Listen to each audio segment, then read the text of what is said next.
најпрво би сакал тука од оваа говорница уште еднаш да изразам голема благодарност до сите вработени во ЕСМ, во РЕК Битола, во Осломеј, во ТЕЦ Неготино, во Когел, во енергетика и во другите подружници, како и на сите вработени во ЕСМ, кои навистина 24 часа на ден работеа за да обезбедат електрична енергија во текот на целата грејна сезона. Сакам истовремено да се заблагодарам и на Министерството за економија, на сите министри од економските ресори, како и на советниците во мојот кабинет од областа на економијата и енергетиката, кои што поставија одлична стратегија, која овозможи нејзино спроведување во пракса и остварување на резултати во интерес на сите граѓани и компании во државата. На почетокот на неделата имав чест и задоволство и лично, од името на владата, но и на граѓаните, да сум во РЕК Битола со вработените, со министрите, со директорите, со раководителите и со медиумите и да го означиме крајот на оваа грејна сезона и лично на нив да им се заблагодарам. Грејната сезона започна на 15 септември 15 октомври 2022 година, а сите добро не служи паметењето на самиот нејзин старт, дека имавме Совет за безбедност кај претседателот на државата, на кој ги презентиравме планот кој не водеше во текот на целата грејна кризна сезона, каква што досега не се памети после Втората светска војна. И тука ќе повторам исто така, дека многу јасно знаевме што сакаме да постигнеме, многу јасно знаевме кои активности треба да ги преземеме и многу јасно знаевме кој што треба да направи во текот на целиот изминат период. Тогаш исто така кажав дека постојат и ризици кои доколку се остварат, тогаш како многу други држави, дел од нив во соседството, може да се случи да имаме проблеми. Но токму поради стручноста, напорот, залагањето, знаењето кој го дадоа сите вработени во ЕСМ Македонија, ние имавме непречено снабдување со топлинска и електрична енергија во текот на целата зимска сезона, во време кога дел од земјите го пролонгираа стартот на грејната сезона, а дел од земјите има и рестрикции на снабдување со електрична енергија во текот на зимските месеци. Ние обезбедивме парно за граѓаните на Скопје, иако тоа не е обврска на владата, меѓутоа бидејќи власта во градот Скопје, предводена од ВМРО ДПМН и нивниот градоначалник, решија да не се занимаваат со тоа прашање, тогаш ние како држава го презедовме. Има една интересна анекдота од моментот кога ги дадовме благодарниците на вработените во ЕСМ, во Битола, кај што еден од нив кажа: добро е што не ни го дадовте и јавниот превоз да го управуваме во ЕСМ, бидејќи тоа ќе беше премногу со оглед на тоа дека и со тоа имаше проблеми градот Скопје. И успеавме на тој начин да ги заштитиме граѓаните, благодарение на трудот што го вложивте вие вработените, односно вие пратениците, преку носењето на сите законски потребни решенија, исто така ресорните институции во владата, кои што носеа брзи одлуки, навремени одлуки и секако оние кои што работеа во производствените и рударските капацитети на ЕСМ. Во текот на грејната сезона имаше и струја, и парно, и немаше рестрикции. Горд сум што успеавме да го зголемиме домашното производство на електрична енергија и со тоа АДСМ обезбеди 100% снабдување со електрична енергија, иако законски требаше да обезбеди 60% снабдување. Паралелно со овој процес како влада го презедовме, како што кажав, и снабдувањето со топлинска енергија во градот Скопје и обезбедивме топлина за сите домови во главниот град.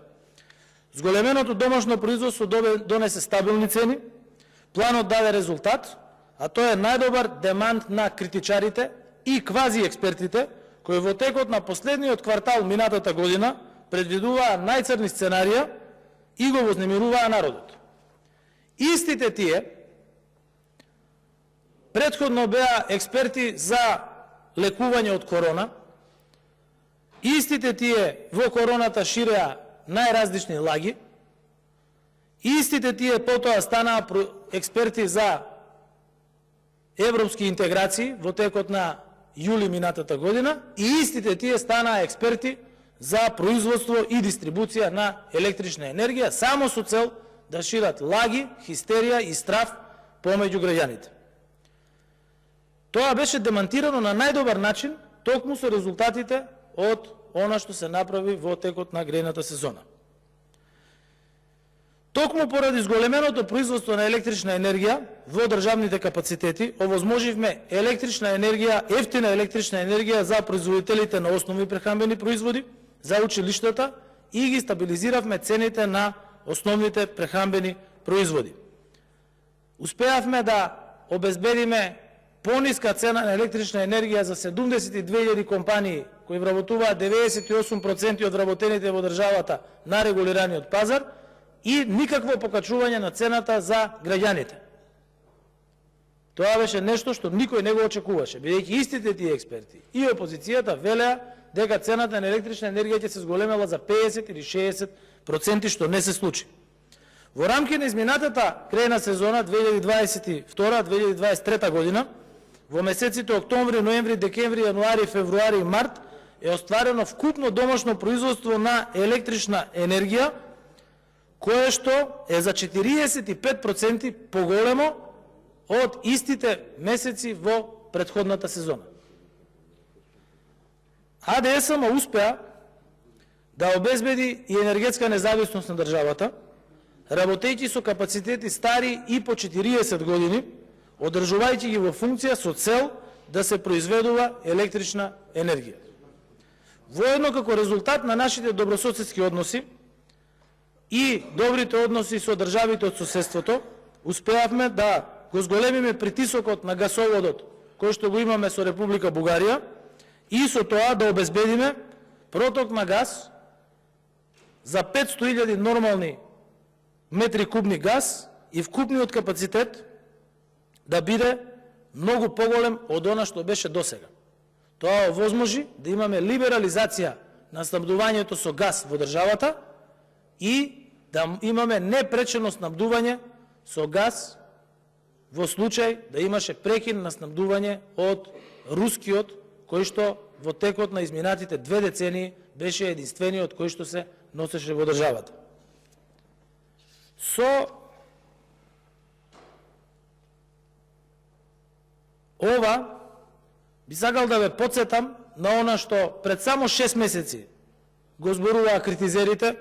и лажните експерти, кои што обвинуваа дека ќе се зголеми цената на електрична енергија за 50%, за 60%,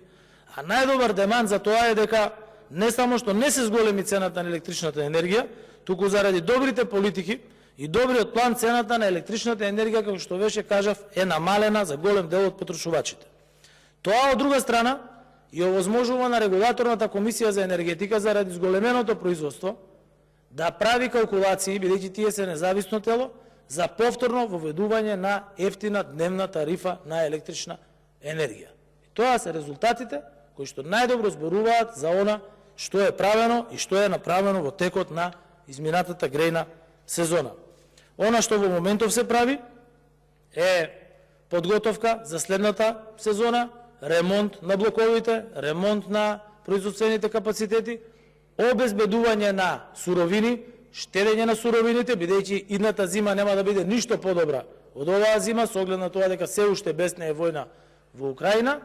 и нормално врз основа на дневни калкулации кои што се прават од експертите во ЕСМ и во другите служби на министерствата, се обезбедува електрична енергија согласно со потребите на сите граѓани. Исто така сакам да истакнам дека покажавме како социјалдемократска влада со коалиционите партнери дека се грижиме за граѓаните, се грижиме за најранливите категории на граѓани. Обезбедивме највисок пакет на антикризни мерки 760 милиони евра. Јас гледам, и тоа сакам да го кажам, дека дел од бизнисите организирани во одредени комори изразуваат во одредени делови согласување со она што е правено,